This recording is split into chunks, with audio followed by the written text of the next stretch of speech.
English literature, short notes on literary terms. Milton, Cromwell, Achilles, Windy Troy, Telemachus, Ulysses, Ozymandias. Milton. Gray refers to John Milton, the famous English poet of the 17th century, in his famous poem, Elegy written in a country churchyard. Milton was involved in the political development of his time. He was a Puritan. Throughout his life, he pursued truth for which he had to suffer a lot. He did not receive any royal favor. For all these reasons, he did not come to the limelight during his time. Gray here compares the unknown villagers with Milton to suggest his hidden fame. By this reference, Gray implies that the rural people were as meek, grave, and dignified as Milton. At their death, the country suffered positive losses. This reference glorifies the poor villagers and creates a sense of pathos. Cromwell. In Elegy written in the country churchyard, there is a reference to Oliver Cromwell, who ruled England from 1649 to 1658. He was in the army under the command of King Charles I. Later on, he supported the Puritan leaders who protested against the misrule of Charles I. He fought against the army of the king and defeated them. Under his leadership, the king was imprisoned, tried, and beheaded in 1649. After the death of the king, Cromwell became the ruler of England. He was known to be brave.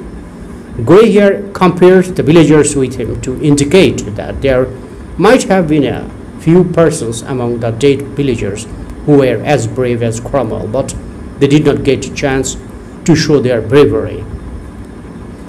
For their death, the country suffered positive losses. This reference to Cromwell glorifies the poor villagers and creates a sense of pathos. Achilles. In Tennyson's famous dramatic monologue, Ulysses, there is an allusion to Achilles. Achilles' mother was Thetis, a sea goddess, and his father was Peleus, a mortal. Achilles accompanied Ulysses and other Greek heroes to the Trojan War to rescue Helen and restore the prestige of the Greek. He was the greatest Greek hero of the Trojan War. He was a fierce fighter, a cruel killer, and a devoted friend. He mercilessly killed Hector, the chief commander of the Trojan soldiers in the War of Troy. But Paris killed him by shooting an arrow at his heel, which had been the only vulnerable part of his body. His wrath is the subject of Homer's Iliad. In Ulysses, Tennyson tells his mariners that in their new adventure they may die. In that case, they will reach the happy isle, which is a heavenly place where the virtuous people are allowed to live after death. Achilles lives there. Ulysses thinks that they have lived virtuous life on the earth, and so they deserve that place. Windy Troy. Tennyson alludes to Windy Troy in Ulysses. Here, Ulysses remembers his past experiences of the Trojan War. He was one of the great Greek warriors who fought for 10 years against the Trojans to recover Helen and his national honor. He had to fight against the gods and goddesses for another 10 years. When he returned home after 20 years, he became old. But now he does not like the peace and comfort of family life. He plans to go out in search of adventure.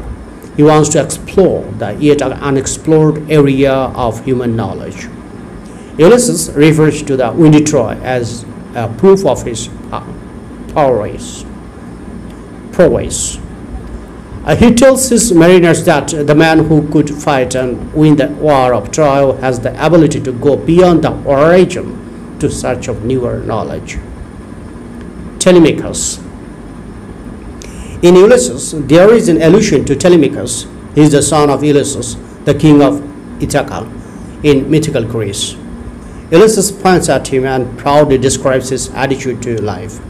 Telemachus appears to be older than his father in spirit. He is happy with the family life. He is mild and complacent. He is fit for ruling the savage people. He is prudent and blameless. He is tender-hearted. He loves to worship gods and goddesses, but he is not adventurous. He does not have the unbeatable willpower that his father has.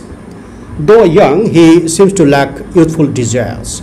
He does not have any thirst for exploration, nor does he have any thirst for knowing more.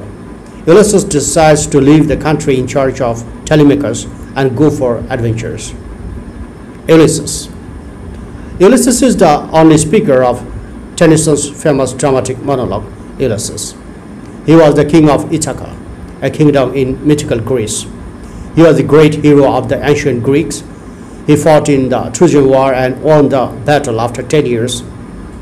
His return journey also took 10 years because he had to fight against some gods and goddesses who were not happy with him. In these 20 years, he acquired much knowledge. He became old, but when he returned home, the peace of homely life could not satisfy him. He was soon bored with it. Now he wants to leave Ithaca, his homeland, in search of new adventures and experiences. His indomitable spirit drives him to cross the limit of the horizon, to enter that realm of knowledge which is still untrodden by human beings. Ulysses, though old, has the mental strength to continue his journey in search of knowledge. His honest desire for acquiring newer knowledge reflects the Victorian spirit of exploration. Thus, Tennyson uses Ulysses as a spokesman of the Victorian spirit. Ozymandias. Ozymandias is a sonnet composed by P.B. Shelley, a poet of the Romantic period. The sonnet has been named after the main character in the poem. The poem portrays the futility of an Egyptian king called Ramesses II, who had several bynames. Vesemir was one of them. Ozymandias is the Greek name for Ramesses II, derived from Vesemir. The name Ozymandias has attained a symbolic dimension in this poem. During his lifetime, Ozymandias enjoyed unlimited power. He boasted of himself as the king of kings. He built a colossal statue of himself in a vast desert, and on the pedestal of it got inscribed, "My name is Ozymandias, king of kings. Look on my works, ye mighty, and despair." But with the passage of time, the statue was shattered to pieces, and the boast of Ozymandias was turned into nothingness. The furrowed forehead and the wrinkled lips, half buried in the sand, still indicate the pride of Ozymandias. However, time has proved that all these are now meaningless, nothing more than a cramped wreck. Shelley has sketched Ozymandias as a symbol of futile power that fails the test of time. Thank you, viewers, for watching my video.